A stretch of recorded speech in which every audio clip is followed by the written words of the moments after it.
Ora, comme on dit en Nouvelle-Zélande, et Good Day en Australie. Bienvenue dans cet épisode spécial du podcast Voyage au bout du monde avec Antipode Travel, consacré au séjour en camping-car. Je m'appelle Sandrine et j'habite en Océanie depuis plus de 20 ans. J'ai créé ce podcast pour vous aider à préparer votre séjour en Nouvelle-Zélande et en Australie. Et comme on nous demande souvent de comparer un séjour en voiture et en camping-car, j'ai décidé de consacrer cet épisode aux maisons sur roues avec mon invité et partenaire Stéphane de Détour NZ. On va parler des avantages et des inconvénients de ce type de transport, où dormir, comment tout cela s'organise et si le camping-car est fait ou non pour vous. Alors, bienvenue dans cet épisode Stéphane, bonjour. Salut Sandrine, merci beaucoup pour me recevoir dans ton podcast. Ça me fait vraiment très plaisir d'être ici et de parler du voyage en camping-car en Nouvelle-Zélande. Eh bien, écoute, c'est super de t'avoir dans ce podcast, Stéphane. Alors, il faut dire à nos auditeurs un petit peu pourquoi on a choisi de t'inviter. Alors, parce que tous les deux, on a une agence qui est basée en Nouvelle-Zélande. Nous, Antipode Travel, toi, Détour NZ. Donc, on est concurrents quand même sur la base. Mais voilà, on travaille en bonne intelligence et on s'est dit que qui de mieux que des spécialistes des camping-cars pourrait conseiller nos clients. Et ça fait quelques mois maintenant qu'on a ce partenariat et nous, on est contents, on est très très contents. Nous aussi, exactement. Merci en tous les cas pour ce partenariat. Ça nous fait vraiment très plaisir d'aider vos clients. On les conseille du mieux qu'on peut, on leur offre des super prix, des super conseils lorsqu'on peut. Donc on est là pour tes clients et on les chouchoute, t'inquiète pas pour ça. Et c'est ça qu'on veut, c'est que nos clients soient conseillés par des spécialistes. Vous connaissez tout de la couleur, non j'exagère, mais de chaque équipement de camping-car, de pourquoi on devrait choisir ce modèle plutôt qu'un autre. Donc c'est ça qu'on recherche. Donc ce partenariat, il est en place et donc si nos clients nous contactent pour une demande de séjour uniquement en camping-car, eh ben, c'est vous qui allez les conseiller. Donc je me suis dit, on va t'inviter Stéphane pour parler en fait pourquoi on devrait choisir le camping-car déjà pour voyager en Nouvelle-Zélande et à qui ça s'adresse en priorité. Parce qu'on a souvent des clients qui hésitent, camping-car contre le voyage en voiture. Donc à qui ça s'adresse, un voyage en camping-car ? Comme son nom l'indique, le camping-car reste du camping. Donc si on n'est pas ouvert à rentrer dans une certaine routine du camping, c'est pas pour vous. C'est-à-dire si vous n'êtes pas prêt à vider les eaux usées, à remplir d'eau fraîche, à vider les toilettes, à faire votre cuisine dans une cuisine équipée entre guillemets camping-car, c'est-à-dire on n'a pas tous les ustensiles qu'on aura à la maison. C'est une cuisine qui est très bien équipée, mais qui est quand même qui est fait pour le camping-car. Il y a 2-3 casseroles, il y a juste une gazinière avec 2 feux, il y a un petit four, le réfrigérateur il fait pas 200 litres, il est quand même assez compact. Donc voilà, donc toutes ces choses sont très bien faites, mais pour les personnes qui aiment l'esprit camping. C'est ça. Il faut accepter de salir les mains, comme tu l'as dit, et puis de vivre un petit peu en promiscuité aussi, un certain moment, surtout quand il ne fait pas beau, si on est un petit peu enfermé dans ce véhicule, mais ça donne une flexibilité incroyable sur l'itinéraire. Et effectivement, si on fait un voyage en camping-car, on n'est pas obligé, on peut rester très flexible, on peut changer son itinéraire en fonction de ses envies du jour, en fonction de la météo, en fonction de comment on se sent le matin, en fonction de tout ça. Donc pour ça, c'est très apprécié et c'est aussi très apprécié des familles. Lorsque, par exemple, on a les enfants qui sont fatigués un jour et qui ne veulent pas faire 3 ou 4 heures de route, il n'y a pas de problème avec un camping-car. On peut changer l'itinéraire et on peut rester dans le camping où on est. Alors, c'est intéressant ce que tu dis parce qu'on a pas mal de gens qui nous demandent un voyage en camping-car, mais avec chaque étape déjà programmée. Et c'est vrai que pour moi, ce genre de personnes, je ne pense pas que ça leur convienne vraiment. C'est plutôt un autotour, une formule avec voiture qui leur conviendrait. Parce que si on choisit un camping-car, c'est justement pour profiter de cette flexibilité. Donc, c'est vrai que je conseille de se laisser vivre, en fait, et puis de voir avec la météo, de voir avec l'envie de chacun. Ceci dit quand même, étant donné que le pays, il est tout en longueur, c'est vrai que si on manque, entre guillemets, 1 ou 2 étapes et que va falloir faire beaucoup de kilomètres pour rattraper ensuite, si on a un itinéraire en tête un peu établi. Oui, tout à fait. Il faut garder une certaine flexibilité. C'est bien d'avoir des étapes en tête, c'est bien d'avoir une idée d'itinéraire pour ne pas louper les choses qu'on veut vraiment visiter, mais c'est bien de rester flexible. Par exemple, si on voit qu'il ne fait pas beau à une étape un jour, eh bien, autant passer directement à la suivante. Et puis, si c'est possible de revenir, on revient. Ou par exemple, si on fait qu'une l'île du Sud ou qu'une l'île du Nord, pourquoi s'obstiner à aller par exemple au Sud lorsqu'on peut commencer par le Nord s'il fait plus beau? Donc voilà, ce sont des petits conseils que nous, on propose lorsqu'on fait un itinéraire en camping-car pour les voyageurs. On leur dit toujours, restez ouverts, restez flexibles. On propose plusieurs options et pas seulement un itinéraire qui n'est pas flexible. On propose des options, des étapes et on ne fait pas un circuit au jour le jour, on fait des circuits par étapes.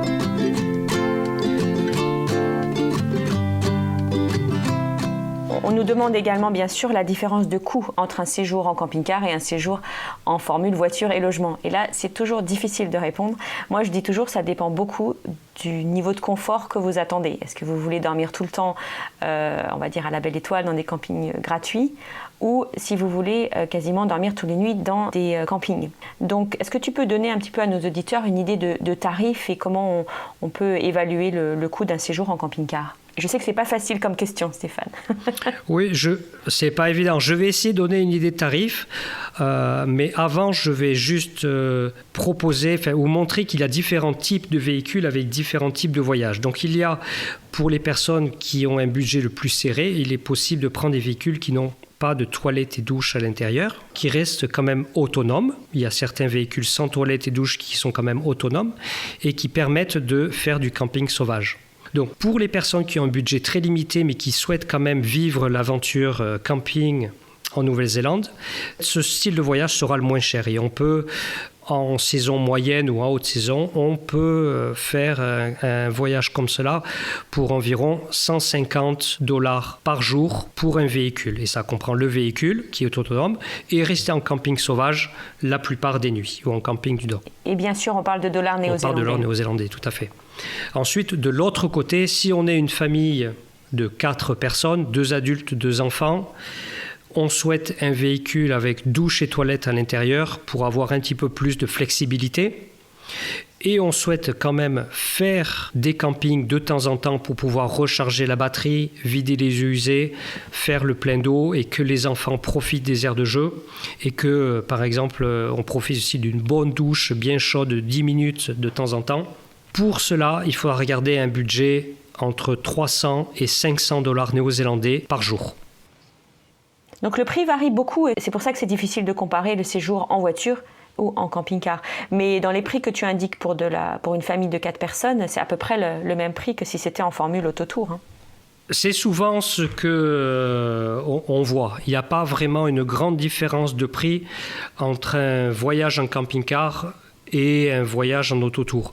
Ensuite, c'est certain que si, j'imagine, on prend des hébergements de catégorie supérieure, le prix va être un peu plus important que pour un camping-car de qualité moyenne. Oui, c'est vrai que le prix, c'est pas vraiment ça qui fait la différence. C'est le style de voyage. On a parlé de flexibilité tout à l'heure. C'est le côté un peu aventure. Hein. C'est vrai que ça, les familles le recherchent, notamment les familles, mais aussi d'autres types de clients. Donc voilà, c'est pas le prix qui fait la différence, c'est comment vous voulez voyager.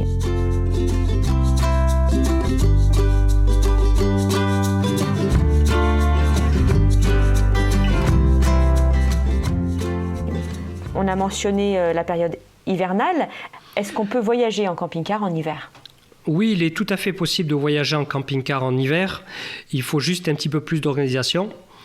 Sachant que faire du camping sauvage en hiver, c'est toujours un petit peu plus compliqué à cause de la température. Donc, c'est possible. Les prix sont très, très intéressants, mais ça demande quand même un peu plus d'organisation. Par exemple, s'il a plu une journée, il faut sécher tous les vêtements à l'intérieur du camping-car. Voilà, c'est un petit peu plus compliqué si on fait du camping sauvage. Maintenant, si on reste en camping la grande majorité du temps, on peut utiliser les infrastructures des campings pour sécher le matériel de randonnée, par exemple. On peut profiter de douches qui sont chauffées, qui seront bien plus longues que faire une douche rapide dans le camping-car. Donc voilà, pour tout ce genre de choses, c'est possible, mais c'est un petit peu plus compliqué quand même. Est-ce que tu conseillerais, Stéphane, de réserver les campings si on souhaite dormir dans ce genre d'établissement et qu'on ne veut pas faire du camping sauvage? Est-ce qu'il vaut mieux les réserver à l'avance? Alors, il faut réserver les campings à l'avance lorsqu'on vient en très haute saison et en fonction des régions. Donc, je vais donner un exemple assez précis. Si on voyage en haute saison et on veut visiter la péninsule de Coromandel, qui est donc sur l'île du Nord à environ 200 km d'Auckland, il faudra réserver les campings à l'avance absolument. Il y a des périodes qui sont très demandées, pas uniquement par les touristes ou les voyageurs étrangers, mais aussi par les Kiwis qui voyagent aussi lorsqu'il y a des vacances. Donc il y a quelques régions qui sont très demandées au niveau touristique. On pense à Queenstown aussi, par exemple, dans l'île du Sud. Wanaka, Queenstown, ce sont des régions très demandées. Il vaut mieux, c'est même très très recommandé de réserver un camping. Exactement. Queenstown, par exemple, il y a seulement 2 campings à Queenstown qui sont généralement pleins la plupart du temps. Même en hiver, même en été, même en automne, même au printemps. Donc il faut réserver les campings à l'avance. Mais je m'arrête. Voilà, c'est seulement quelques régions où il faut réserver à l'avance. Pour le reste du pays, il n'est pas nécessaire de réserver à l'avance et on peut, comme je conseille à tout le monde, c'est au moment de l'apéro, la nuit d'avant, on regarde où est-ce qu'on va rester le lendemain. On fait une liste de 2 ou 3 campings. Et au moment de l'apéro, voilà, on en appelle un et on peut dire, bon ben voilà, je vais venir demain, est-ce qu'il y a de la place? On n'est même pas obligé de réserver et on demande. S'ils nous disent oui, il n'y a pas de problème, bon ben dans ce cas-là, on sait qu'il n'y a pas de problème. Mais on est obligé de prendre l'apéro quand même, hein. On est obligé de prendre l'apéro, c'est exactement ça. Les deux vont ensemble, hein. On organise, on a la carte sur la table de camping à l'extérieur, on regarde les choses à voir, les choses à faire, et on peut pas laisser passer ça sans accompagner avec un petit saucisson et un petit pastis, hein. Un saucisson, mais Stéphane, je te rappelle qu'on est en Nouvelle-Zélande quand même. C'est plutôt du fromage avec des crackers pour l'apéro. Oui, voilà, un cheddar et du cracker. Alors, camping, donc on a parlé des holiday parks, hein, les campings. Il y a aussi la possibilité de dormir en camping sauvage, mais sous certaines restrictions. Et il faut dire que c'est quand même de plus en plus strict et qu'on ne peut pas dormir partout. Alors, est-ce que tu peux nous donner un petit peu les contraintes et qui a le droit de faire du camping sauvage ? Donc, pour pouvoir faire du camping sauvage, il faut avoir un véhicule autonome, ou comme on appelle ici, self-contained. Il faut qu'il y ait une cuve d'eau usée à l'intérieur, une toilette fixe à l'intérieur. Donc, si on n'a pas ces équipements dans le véhicule, il n'est pas possible de faire du camping sauvage. Donc là, on est obligé de rester dans des campings du DOC, le Department of Conservation, ou les campings aménagés comme on a dit Top 10 ou Kiwi Holiday Park, ce genre d'établissement, on est d'accord? Oui, exactement. Donc il y a énormément de campings Top 10 Holiday Park ou des campings du DOC, donc ce n'est pas forcément un problème si on n'est pas self-contained, mais il faudra rester dans ce genre de camping-là. Alors pour trouver les emplacements de camping, notamment les campings sauvages, il y a des applications, je crois, qui peuvent aider nos voyageurs. Est-ce que tu en as une ou deux à conseiller ?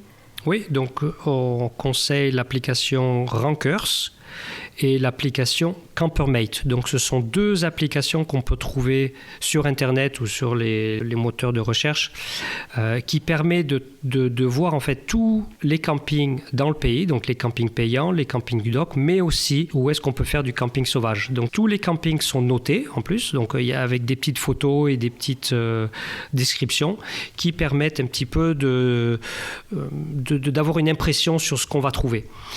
Parce que le camping sauvage, comme on le sait, ça peut être un coin de rue, un bout de champ, au bout d'une rivière, mais voilà. Donc certains sont très très bien, mais d'autres peuvent être un peu moins agréables. On passe à côté de la route, ou bon, bon voilà. Donc c'est bien de regarder ce genre d'application. Oui, surtout qu'il y a beaucoup d'endroits où on ne peut simplement pas accéder parce qu'il y a des barrières, en fait, dans les champs, par exemple. Ça, ce sont des propriétés privées, généralement. Ce n'est pas parce que s'il y a un champ avec des vaches dessus qu'on peut tout de suite arriver avec le van et s'installer et sortir les tables et chaises de camping. Ce sont des propriétés privées. Donc, on n'a pas le droit de faire du camping sauvage dans les propriétés privées. En Nouvelle-Zélande, il y a quand même énormément de champs, énormément de nature. Et même si on a l'impression que personne y habite ou ça appartient à tout le monde, ce n'est pas le cas en fait. Et j'en profite d'ailleurs pour rappeler qu'on encourage nos visiteurs à respecter la Tiaki Promise. Donc la promesse en fait de respecter évidemment l'environnement et de respecter les lieux et de ne pas laisser de traces quand on part. Donc c'est important quand on choisit de faire du camping sauvage de bien respecter ça parce que voilà, sinon on abîme vraiment notre environnement. Donc voilà, soyez des tidy kiwis comme on dit ici. Oui. J'ai très confiance aux voyageurs. Généralement, ce ne sont pas les voyageurs internationaux qui causent des problèmes, mais c'est toujours bien de le rappeler. On va aborder maintenant un petit peu des sujets peut-être un peu plus techniques sur le type de véhicule.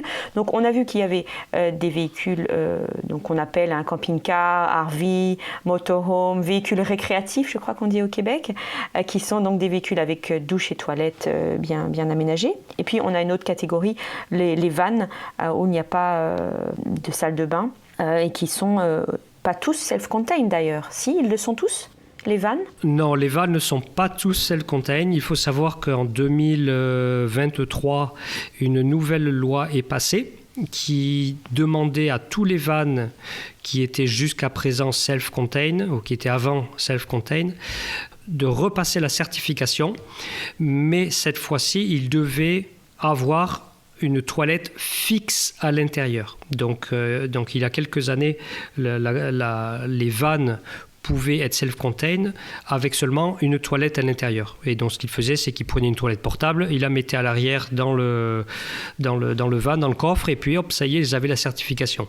Ouais, et ils ne l'utilisaient jamais, c'est ça ? Et ils ne l'utilisaient jamais. Et nous, on disait à tous nos clients, attention, même si c'est self-contained, vous n'allez pas utiliser les toilettes, c'est difficile d'utiliser, c'est pas pratique, vous n'allez pas utiliser les toilettes.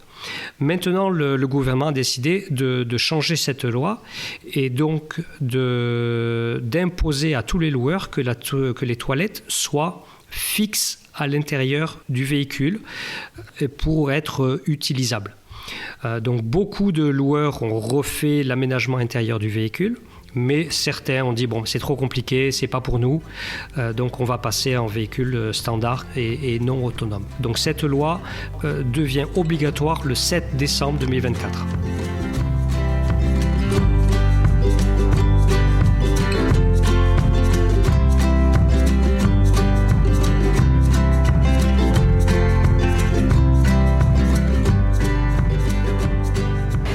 Généralement, quel âge ont les camping-cars que vous proposez pour la location ? Bon, il y a tout âge. On propose des véhicules qui ont moins de 1 an, qui sont neufs, pratiquement neufs, et on propose des véhicules jusqu'à 7 ans, 8 ans. On essaie de ne pas proposer des véhicules trop vieux. Maintenant, en fonction, bien sûr, des demandes des personnes qui ont un budget un peu plus serré ou qui ont vu des véhicules. On a beaucoup de personnes qui viennent vers nous. On a vu ce véhicule-là, on veut absolument le louer, il est un prix intéressant. On essaie quand même de déconseiller les véhicules qui sont trop vieux. Mais voilà, on peut proposer des véhicules de 0 jusqu'à 7-8 ans, et il y a des véhicules qui sont plus vieux qui peuvent aller jusqu'à 10-15 ans aussi. C'est vrai que les véhicules les plus vieux, ils auront beaucoup de kilomètres. On roule beaucoup en Nouvelle-Zélande. Et puis l'équipement aussi sera plus vétuste. Les placards fermeront peut-être pas très bien. Il y a comme ça une usure qui se sent et qui peut être un petit peu dérangeante si on n'est pas prêt. Donc il ne faut pas toujours penser au prix. Il faut aussi voir ce qu'il y a derrière au niveau de la qualité des véhicules. Oui, tout à fait. On le voit régulièrement. Et souvent, on voit même des véhicules qui ont l'air récents au niveau de l'âge, qui ont 4, 5 ans, qui commencent à être usés et l'équipement intérieur commence à avoir quelques problèmes. Donc il faut bien demander, il faut bien rechercher, il faut nous poser les questions pour vraiment choisir le véhicule idéal pour des vacances réussies. Parfois, si on met juste un petit peu plus d'argent dans la location d'un véhicule, on aura beaucoup moins de problèmes que si on essaie de gagner quelques dollars ici par là. Ça peut changer les vacances quand même. C'est pour ça qu'on vous confie nos clients, parce que vous saurez les conseiller au mieux pour ce genre de voyage. Moi, j'ai souvent fait des voyages en camping-car avec ma famille. Et même si je connais bien comment ça fonctionne, franchement, quand on prend en main le camping-car, je trouve qu'on se sent un petit peu emprunté. On ne sait pas où est le bouton là, pour ouvrir l'eau, etc. Donc, je pense qu'un conseil qu'on peut donner à nos clients, c'est vraiment de prendre le temps à l'arrivée, de prendre en main le véhicule, de bien tout tester, que tout fonctionne et de bien savoir où se trouvent les choses. Parce que sinon, une fois qu'on est sur la route, c'est un petit peu plus compliqué, hein. Est-ce que tu auras des conseils, Stéphane, à donner à nos clients ? Tout à fait. Tu as pratiquement répondu à ta question exactement. Lorsque on prend en charge le véhicule, il faut vérifier que tout fonctionne. Donc maintenant, tu vas me dire, mais on ne sait pas comment ça fonctionne, comment on va faire pour vérifier tout ça. Donc nous, on propose une checklist. Donc on demande aux personnes de vérifier l'eau. Est-ce que la pompe à eau fonctionne ? Est-ce que la douche fonctionne ? Est-ce que le gaz fonctionne ? Est-ce que le chauffage fonctionne ? Est-ce que vous êtes 5 dans le camping-car, est-ce que vous avez au moins 5 assiettes ? Et voilà, donc on a une checklist de route avant que les clients partent avec le véhicule pour bien tout vérifier. Pareil, les tables, les chaises de camping, généralement, les assistants à la prise en charge disent voilà, je vous ai mis les 5 chaises de camping, mais au moment de les ouvrir, il y a une qui est cassée. On a eu le cas pour une échelle, nous. En l'occurrence, c'était en Australie, mais l'échelle ne fonctionnait pas pour aller sur le toit pour la tente. Donc, c'est un peu embêtant. Donc, vérifiez bien, prenez le temps. Parce que souvent aussi, ils vous donnent une vidéo à l'arrivée quand vous faites le check-in. Donc, vous regardez les vidéos, vous pensez avoir tout compris. Mais en fait, une fois que vous êtes dans le véhicule, c'est pas pareil. Oui, tout à fait. Un petit conseil que on donne généralement aussi, c'est si jamais vous sentez que vous avez un petit peu la pression et on vous demande de partir, il n'y a pas de problème. Vous pouvez prendre le camping-car, mais vous arrêtez au supermarché qui est juste à côté. Et là, vous faites le tour complet à votre convenience. Vous prenez le temps, vous vérifiez et au moins, vous avez moins l'impression qu'il y a une personne derrière vous qui vous demande de libérer la place pour un autre client, en fait. Et un dernier conseil aussi qu'on propose, c'est par exemple, de passer une nuit pas trop loin du dépôt. Donc comme ça vous permet de tester les lits, de faire les lits, de les défaire, de vérifier l'eau et tout ça. Et si jamais il y a le moindre petit pépin, vous n'avez pas à faire 2 heures de route pour retourner au dépôt, mais seulement une petite demi-heure. Oui, c'est un très bon conseil, Stéphane. Une des premières choses que vous allez d'ailleurs faire, c'est aller au supermarché, puisqu'il va falloir faire le plein de courses. Alors, il faut savoir que la plupart des loueurs, quand même, ont des équipements qui sont déjà assez complets. Hein, tout ce qui est cuisine, torchons, draps, etc. et oreillers. Il y a quand même déjà des bons équipements à la base. Et d'ailleurs, Stéphane, est-ce que tous les types de véhicules, van compris, ont les équipements de type draps et oreillers et équipements de cuisine ? Oui, tout à fait. Donc même les vannes les plus simples ont un équipement pour pouvoir dormir et cuisiner dans le véhicule. C'est le minimum qu'ils proposent. Donc oui, donc tous les véhicules, que ce soit du plus simple au plus luxueux, ont l'équipement standard. Et ensuite, c'est certain que les véhicules plus luxueux auront autre chose. Ils auront une cafetière, des verres à vin, ce genre d'équipement que les vannes les plus simples n'ont pas. D'accord, donc on conseille de prendre le véhicule plutôt en début de journée pour vous laisser le temps de le prendre en main, de voir comment tout fonctionne et puis d'aller au supermarché pour faire vos courses. Et ça, c'est chouette de commencer à remplir tous ces petits rangements. C'est généralement bien aménagé. Alors ne faites pas de trop grandes courses parce que vous ne pourrez pas tout rentrer. Non, exactement. Les frigos sont quand même assez petits, donc il faut pas trop en mettre au début, ça sert à rien. Et puis lorsqu'on avance dans l'itinéraire, voilà, c'est toujours sympa de s'arrêter à un producteur de fromage ou un producteur de quelqu'un qui vend son poisson, voilà, pour ensuite rapprovisionner le frigo lorsqu'on avance en fait. Oui, c'est ça. Et puis, au niveau des salles de bain, quand on a un véhicule avec une douche aussi, ce que moi j'ai trouvé intéressant pour les enfants surtout, c'est de leur apprendre à se limiter en eau, n'est-ce pas? Parce que le réservoir d'eau n'est pas si grand et si tout le monde passe 10 minutes dans la douche, il n'y en a plus pour se faire la vaisselle, pour se laver. Donc, restriction, et c'est pas mal, je trouve, d'apprendre ça. Oui, c'est très bien pour tout le monde. On nous demande généralement combien de temps on peut rester avec une citerne d'eau en camping sauvage. Et je réponds souvent, ça dépend qui voyage. Donc par exemple, personnellement, lorsque je voyage et des copains en camping-car, on va faire un voyage pour faire du vélo. Généralement, on arrive à rester en camping sauvage pendant une semaine. Voilà, on se mouille un petit peu, on se savonne. Et ensuite, sans eau, et on se rince. En revanche, lorsque je pars en famille, c'est toujours un petit peu plus tendu, parce que mon épouse aime bien se laver les cheveux régulièrement, et ma fille n'a pas cette conception d'économiser l'eau encore. Donc là, le camping sauvage, on fait une journée ou 2 jours, et ensuite, il faut rapprovisionner.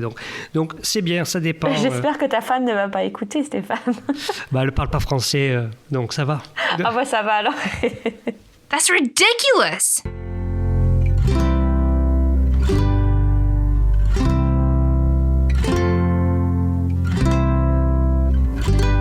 Et puis peut-être dernière question sur tous les services que vous apportez à nos clients. Donc on a le conseil, la réservation, et puis il y a l'assistance aussi, si jamais nos clients ont un problème sur place, Stéphane? Oui, exactement. Donc une fois que le véhicule est réservé, donc on a bien trouvé le véhicule idéal pour le voyage en Nouvelle-Zélande, on a une personne qui est dédiée à tout le service. Donc il s'occupe de l'itinéraire en particulier, répondre à toutes les questions, ce qui est donc avant la préparation du voyage, ou qu'est-ce qu'il y a à voir, qu'est-ce qu'il y a à faire, les éléments administratifs à ne pas louper, le permis international, la traduction et tout ça.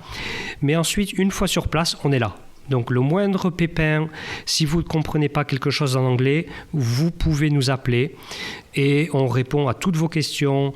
On vous aide en cas de pépin, on vous conseille si jamais vous avez des questions sur place, on peut vous donner des idées de camping, des choses à faire, des choses à voir. Donc on est là, on est présent pendant le voyage et bien sûr en français pour les personnes qui ne parlent pas anglais.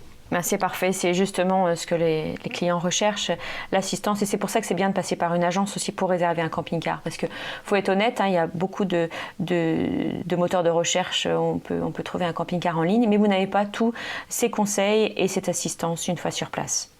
Et tout à fait, je dirais même plus, quand on passe par un moteur de recherche, on est tout seul. Donc ensuite, lorsqu'on fait la prise en charge du véhicule, si jamais on a la moindre question, il faut se débrouiller en anglais avec une personne qui est déjà repartie avec un autre client, alors que nous, on est là. Voilà, si jamais vous ne savez pas, vous nous appelez et on vous répond en fonction du véhicule, ou alors on appelle même le loueur, on appelle le dépôt et on demande qui repasse avec vous 5-10 minutes, un quart d'heure, si c'est possible, pour vous expliquer ce que vous n'avez pas compris. C'est parfait. Et si en écoutant ce podcast, ça vous a donné envie de découvrir la Nouvelle-Zélande en camping-car, ou si vous hésitiez entre les deux formules et vous vous dites oui, là c'est pour moi, vous n'hésitez pas, vous nous contactez sur l'email voyage au pluriel @antipode-travel.com et on transmettra votre demande à Stéphane et à son équipe pour un séjour réussi en camping-car. Et puis si vous vous êtes dit que finalement non, c'est la formule autotour, vous utilisez exactement le même email et on vous fera un beau projet avec une formule en voiture. Merci beaucoup Stéphane d'avoir été mon invité dans cet épisode spécial de notre podcast. Merci beaucoup Sandrine de m'avoir reçu. Si un de tes clients a des questions, qui n'hésite pas à te contacter, tu nous fais suivre tout ça et on répondra vraiment dans les plus brefs délais. Eh ben, c'est parfait. Merci encore. Et puis, vous pouvez retrouver les liens utiles dans la description du podcast. On mettra notamment les liens vers les applications qui peuvent vous aider sur place. Et puis, pour profiter de notre expertise et celle de notre partenaire comme Stéphane, rendez-vous sur notre site antipode-travel.com. Et ce podcast vous a plu? Alors n'hésitez pas à vous abonner et à le partager autour de vous. Laissez-nous des étoiles ou bien des commentaires. On adore savoir ce que vous pensez de ce podcast. Et si vous avez envie que j'aborde un sujet particulier, eh bien n'hésitez pas, dites-le moi. Je vous dis à très bientôt pour un prochain épisode. Au revoir Stéphane. Au revoir.